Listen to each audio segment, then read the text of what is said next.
সড়কে দাঁড়িয়ে থাকা এক নারী হঠাৎ নিজের কাপড় সরিয়ে দিল। তার কাঁধ থেকে বুকের পুরো সামনের অংশে গভীর ক্ষতচিহ্ন দেখা গেল। এটি দেখে মুম্বাইয়ের আন্ডারওয়ার্ল্ডের ডন হতবাক হয়ে যায়। গঙ্গু ডনকে বললেন, এই আঘাতগুলো তোমার লোকজনের কারণে হয়েছে, আর এতে আমার ব্যবসায় প্রচুর ক্ষতি হয়েছে। ডন রহিম গঙ্গুকে ক্ষতিপূরণ হিসেবে টাকা দিতে চাইলেন, কিন্তু ডঙ্গু তা প্রত্যাখ্যান করলেন। রহিম অবাক হলো এই মহিলার সাহস দেখে খুব খুশি হলেন। তিনি তাকে নিজের বোনের মতো মানলেন এবং তার নিরাপত্তার জন্য 24 ঘন্টা পাহারার লোক বসিয়ে দিলেন।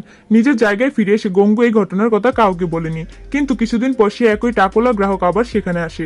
মালকিন ইচ্ছে করে গঙ্গুকে ওই গ্রাহকের কাছে পাঠাতে বলল। পুরনো ঘটনার কথা মনে করে গঙ্গুর মুখে গম্ভীর ভাব ফুটে উঠল। এইবার তিনি সরাসরি 4 গুণ দাম চাইলেন। মালকিন, যিনি কখনো টাকা রোজগারের সুযোগ হাতছাড়া করতেন না, তিনি আগেই গ্রাহকের কাছ থেকে টাকা নিয়ে ফেলেছিলেন, তাই বাধ্য হয়ে গঙ্গুকে সেই ধনী গ্রাহকের কাছে যেতে হলো। মালকিন বাকি সবাইকে বাইরে বের করে দিল। গঙ্গুর চিৎকারের শব্দ যখন শোনা গেল, মালকিন সেই আওয়াজ চাপা দিতে সঙ্গীতের শব্দ খুব জোরে করে দিল। কিন্তু বেশিক্ষণ লাগেনি। ডন রহিম তার বিলাসবহুল গাড়ি নিয়ে রেড লাইট এলাকায় পৌঁছে গেলেন এবং সেই ধনী লোকটির সঙ্গীদের সামনে ধরে আনা হলো। এরপর লোকটির সাথে কি হবে জানতে হলে ভিডিওতে লাইক করে চ্যানেলটি সাবস্ক্রাইব করুন।